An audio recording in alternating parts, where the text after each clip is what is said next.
And I welcome you today to CSC Talk Radio. It's my honor, my privilege, and my pleasure to be here with you today. Before we get started, and we've got a lot to cover today and on Monday, this is not a free-for-all Friday. But before we get started, I want to remember Pearl Harbor Day, and I want you to remember Pearl Harbor Day. When I scheduled this show, I wasn't thinking about that. But, many of our... I'm old enough that my dad was a World War II vet, and my father-in-law, who also was a prisoner of war for some time. And we remember those days. Wasn't physically there, but I do remember them talking about it, and I know where we are today because of that greatest generation. So let's get on with today's show. So, how's the weather where you are? Today we have, and I'm very excited about this, Dr. Patrick Michaels and Daniel Turner as we approach the topic of global cooling, global warming, climate change, whatever you want to call it. I'm excited about today's two-part show. We won't take calls today, as I have mentioned earlier this week, but on Monday, we'll open up the phone line. So you get your papers out now and write your question down that you want to ask on Monday.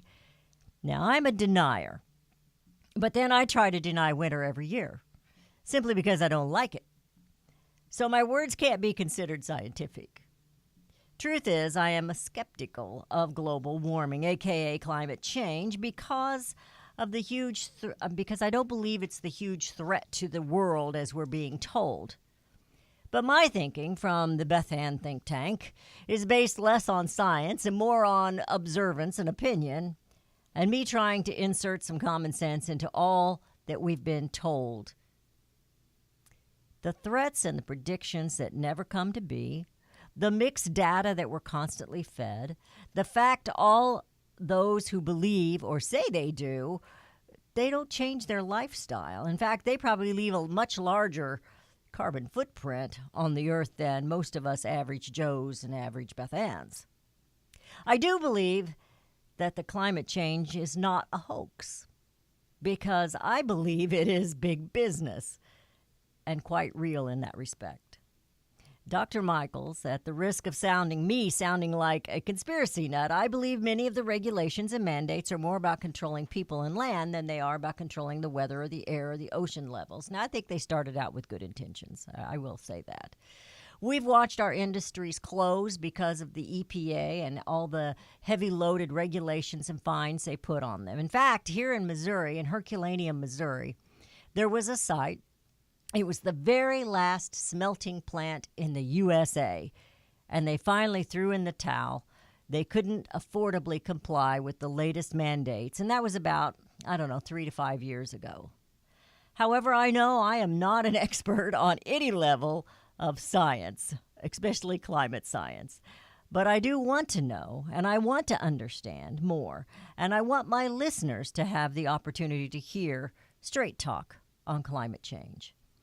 When I saw Dr. Michaels on Life, Liberty, and Levin, I knew I wanted him on CSC Talk Radio, so I went to our good friend, Daniel Turner, the Power of the Future, and he got it done for me. So we're going to chat today, and then on Monday, it'll be just Dr. Michaels and me, and we'll return and open up the phone line so that you can ask your questions.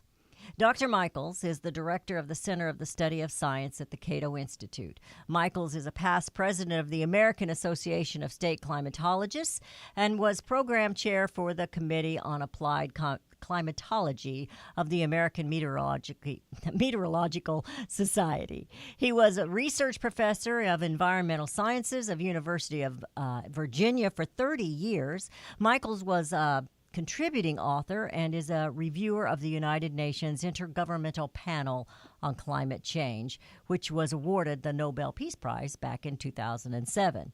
His writings have been published in major scientific journals, including Climate Research, Climate Change, Geophysical Research Letters, Journal of Climate, Nature, and Science, as well as in popular serials worldwide.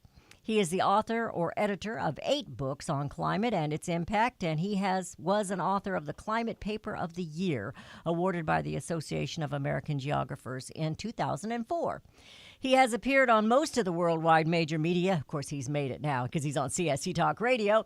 His recent Lukewarming is currently listed as the best-selling earth science textbook at Amazon.com. That's something I think maybe we ought to be checking out. Michaels holds an AB and an SM degrees in biological sciences and plant ecology from the University of Chicago. He received a PhD in ecological climatology from the University of Wisconsin at Madison in 1979. And after all that, we've almost blown my first segment. Dr. Michaels, thank you for being here today. And Daniel, it's always a pleasure to have you here. Hey, it's good to be with you, Beth Ann. Thank you. May I call you Patrick? Yes, you can. All right, I'm going to call you Patrick. I've been watching you. I've been checking you out on YouTube a lot this week, and you've been at this a long time. I'm not calling you old or anything. Yeah, right. I'm right there with you, buddy. But you have been, and I wanted to kind of address that. And Daniel, you're here, right? I am here. Nice to be with an expert on the subject. Yeah. So how's the weather where you are, Daniel? All right. That's my little quip for the day. How's the weather? Dr. Michaels, I was very intrigued when I saw you on Life, Liberty, and Levin. That's got to be about the only thing I can get time to watch on Sunday evenings anymore. But I've watched it several times because I wanted to hear what you had to say and try to absorb it. And I've been quite critical of climate change. I say, well, we have it here in Missouri all the time. It's called fall, winter, spring, and summer. But I know that there's some things going on in the earth, and the weather does take some changes. So we only have a couple of minutes before we go into that first break. I'm going to let you kind of just get us started here just a little. Yeah, sure. Well, fact of the matter is the surface temperature of the earth is a little bit under a degree C warmer than it was around 1900. Having said that, not all of that warming is a result of human emissions of carbon dioxide. There was a pretty substantial warming from about 1910 to 1945, and we hadn't put enough carbon dioxide in the air to have any effect or any significant effect at that time.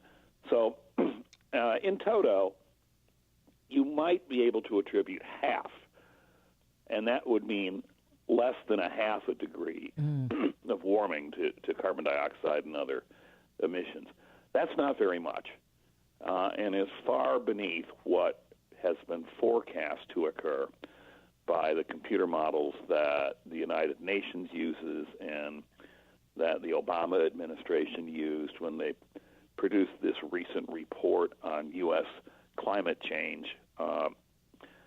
That was the report that came out a couple of weeks ago that got a lot of press. That was largely a previous administration product. So you're telling me it wasn't the gassy cows? You know, we were told in rural America it was the gassy cows. Yeah. There's that methane component, but it's not all that much. But the whole point about this issue is a judicious look at what was forecast compared to what was happening shows that way too much warming was forecast. And if the past is any guide to the future, that's the way it's going to continue. Mm-hmm. So if you have a very modest warming and you have economic growth, what's the best thing to do? I would argue the best thing to do is to do nothing.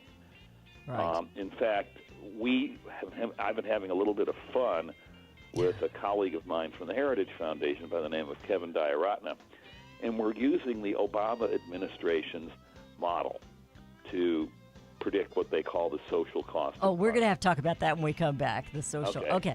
We're going to talk about that when we come back. You're listening to CSC Talk Radio. How's the weather where you are today? We're visiting with Dr. Patrick Michaels and Daniel Turner, and we will be right back.